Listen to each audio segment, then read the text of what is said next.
you can create your dreams. Diba? Kakasabi ko lang, nakita nyo ba yung guys, yung keyword sa inyo, dreams, no? Dreams ang keyword sa inyo, mga kapiksi. Okay? So maabot nyo talaga yung mga pangarap nyo, mga kapiksi. Malaki yung potential nyo sa buhay nyo, guys, no? Kailangan nyo lang mag-persist, guys, no? Be confident. Kailangan confident ka. Kailangan ikaw yung number 1 na naniniwala sa sarili mo. Ikaw yung number 1 na naniniwala that you can be, do, and have anything that you want.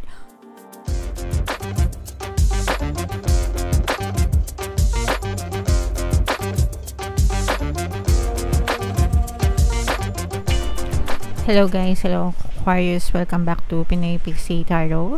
Ang pamagat ng episode natin for tonight is messages from the universe para ngayong March to April para sa Aquarius, Sun, Moon, Rising Sign, and Venus. General reading lang guys, pwede mag-resonate, pwedeng hindi, combination ng positive and negative energy mga kapiksi. Comment down below guys if feeling nyo naka-resonate kayo sa mga messages para sa inyo. Unahin natin to mga kapiksi.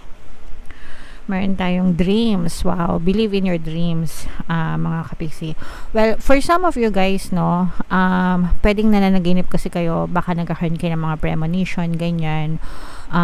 Sometimes may mga, ibig sabihin yung mga panaginip natin, no. Sometimes may mga mensahe yan na gustong iparating sa inyo ang inyong mga gabay. So, if feeling nyo may panaginip kayo na parang peculiar or kakaiba, search nyo yung ibig sabihin yan mga kapiksi, kasi baka may mga mensahe sa inyo ang inyong mga gabay. And then for some of you naman guys, no, believe in your dreams, follow your dreams, chase after your dreams mga kapiksi. Always remember na you can be, do, and have anything that you want in your reality. Kahit pwede nyo ma-experience as long as i-focus nyo yung attention nyo dun sa mga bagay na gusto nyo. You can definitely achieve all the things that you want in your life, mga kapiksi. Okay? Alright. So, yung next message, guys. Children, mga kapiksi, no? This is a reminder, no? Lumalabas to. Mga kapiksi, ibig sabihin yan, pagtuunan nyo ng pansin yung mga anak nyo sa bahay. Applicable to sa mga kapiksi natin na may mga anak, o kaya naman may mga nakababatang kapatid. Basta may children sa paligid nyo, sa loob ng inyong tahanan. Baka may inaanak kayo, pamangkin, ganyan, na mga bata pa. So, i-guide natin sila ng maayos guys, especially yung ages 0 to 7 years old. Very crucial yan guys sa kanilang development, mga kapiksi, kasi download lang yan ng download ng program na nakikita nila sa matanda or mga sinasabi ng matatanda sa kanila. So, make sure na mag-download kayo ng mga magagandang program sa kanila. Ibig sabihin, pangaralan ng tama sila and yung magiging beneficial sa kanila hanggang sa paglaki nila, mga kapiksi. Okay? Alright. And then yung next message for you, Aquarius. Wow, potential. Guys, think big for your future. Think big for your dreams, mga kapiksi. No? Nakikita nyo ba? Ha, guys? Very consistent yung mensahe sa inyo. Parang sinasabi dito na malayo pa yung mararating nyo sa buhay. Mataas na pataas. Malaki-malaki yung potential nyo. Just believe in yourself. Believe that you can be, do, and have anything, mga kapiksi. Persist, pray, take action, and of course, guys, sabayan ng positibong mental diet kasi talagang ma-achieve at ma-achieve nyo yung mga pangarap nyo sa buhay, mga kapiksi. So, ito guys, i-mind nyo na yan sa comment section. Mind dreams coming true, mind big potential, mind magandang future, yan, i-claim nyo yan sa comment section para talagang ma-experience nyo siya sa inyong physical reality, mga kapiksi. Alright? And then, yung next message for you, Aquarius. Go with the flow, guys. Let things happen. Hindi natin makontrol yung mga bagay-bagay na nangyayari sa ating 3D, sa ating physical reality. Ang tanging makontrol nyo lang is yung perception nyo about dun sa mga bagay na yun, yung mga meaning na inaasa nyo dun. Everything is empty and meaningless, guys. Tayo lang yung nagbibigay ng kahulugan dun sa mga bagay na yun. So, it's either bigyan natin siya ng positibo or negatibong kahulugan. Nasa sa inyo yan, mga kapiksi. So, i-allow nyo lang, let things happen naturally sa buhay nyo. Your job is to declare what you want and let the universe do the work for you, mga kapiksi. Ang kailangan nyo lang gawin is to stay focused. Alright?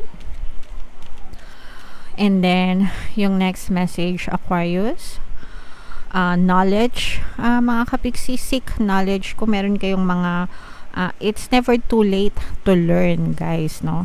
To learn a new skill, pwedeng bagong skill, or kung gusto nyo mag-aral ng mga bagong kaalaman or whatever, mga kapiksi, especially nowadays na napakadali mag-aral ngayon, no? Magbasa-basa ka lang, may marami na rin mga video tutorials nowadays, di ba, mga kapiksi, may mga video courses din, ganyan, may mga e-books kayo na makikita, di ba? So, yeah, wag nyong limitahan yung sarili nyo sa mga kaalaman na pwede nyong ma-experience or mag-gain pa sa buhay nyo, mga kapiksi. Kahit anong edad pa kayo, guys, and kahit anong field, di ba? Pwede nyong matutunan. And new beginnings, wow. So, i-mind nyo na yan, guys, sa comment section. Mind new beginnings, bagong simula ito, guys, no? New beginnings, new chapter, new journey, bagong simula sa buhay nyo, di ba? And every day, guys, palagi ko kayong sinasabihan, every day is a brand new day na ino-offer sa'yo, binibigay sa'yo ni universe, para baguhin mo yung buhay mo, para ayusin mo yung buhay mo, di ba? So, wag mong sasayangan yung bawat araw na pinagkakaloob sa'yo. Sinasayang mo siya, guys, kapag puro ka reklamo. Okay? When pagkagising mo sa umaga, wala ka nang ginawa kundi magreklamo, mag-negative self-talk, overthinking ng negative thoughts, mag-react ng violent, mag-bash ng bash,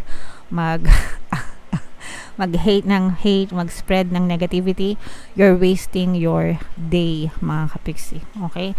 So, instead, ang gawin mo sa buong araw, di ba, magpasalamat ka, be an inspiration, look forward to achieving your dreams, focus on your desires, di ba?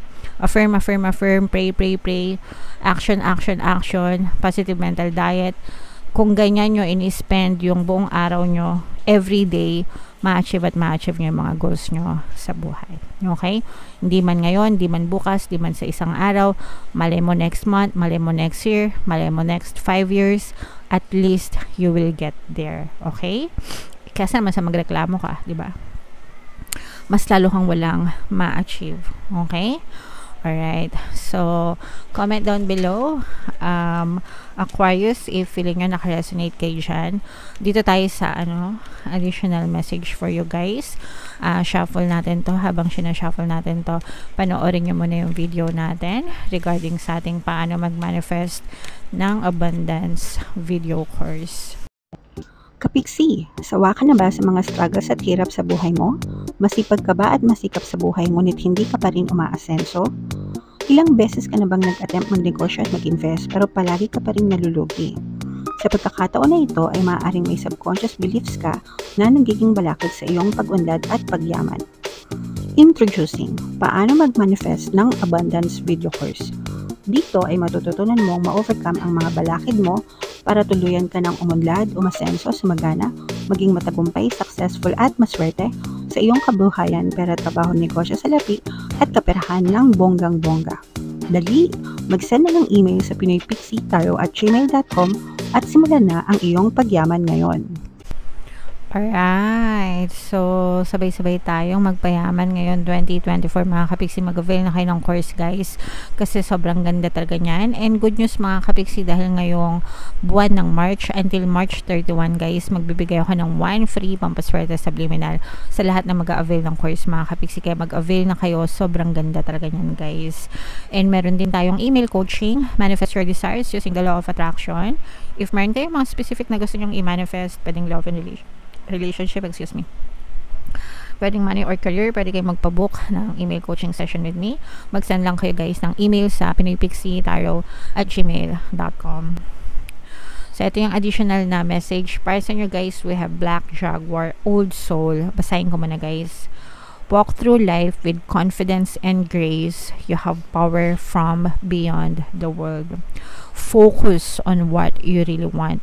You can create your dreams. Diba? Kakasabi ko lang, nakita nyo ba yung guys, yung keyword sa inyo, dreams, no? Dreams ang keyword sa inyo, mga kapiksi. Okay? So, maabot nyo talaga yung mga pangarap nyo, mga kapiksi. Malaki yung potential nyo sa buhay nyo, guys, no? Kailangan nyo lang mag-persist, guys, no? Be confident. Kailangan confident ka. Kailangan ikaw yung number 1 na naniniwala sa sarili mo. Ikaw yung number 1 na naniniwala that you can be, do, and have anything that you want. Kung hindi man naniniwala sa yung ibang tao, at least ikaw maniwala ka sa sarili mo, 'di ba? Hindi na nga sila naniniwala sa iyo, tas hindi ka pa naniniwala sa sarili mo, di lalo na. So at least man lang ikaw yung maniwala sa sarili mo, mga kapiksi, no? You are a very powerful creature, guys. Hindi nyo lang alam, but you are the creator of your life, mga kapiksi. You just have to focus, guys. Again, kakasabi ko lang yan, and ilang beses ko nang sinabi yan sa buong video natin. Nabilang nyo ba kung ilang beses ko sinabi yung salitang focus? And ayan na naman, guys, focus on what you really want, diba?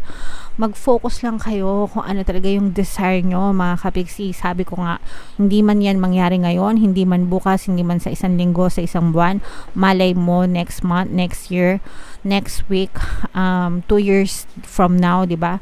Pero at least meron kang potential na mangyari yung mga bagay na desires mo, basta i-focus mo yung attention mo, because the universe has to deliver your desires, mga kapiksi, as long as you believe it and maging dominant siya sa inyong isipan, mga kapiksi. You can definitely create your dreams. Ikaw ang nag-create ng buhay na gusto mo, ikaw ang nag-create ng buhay na nilalakaran mo sa buhay mo, no?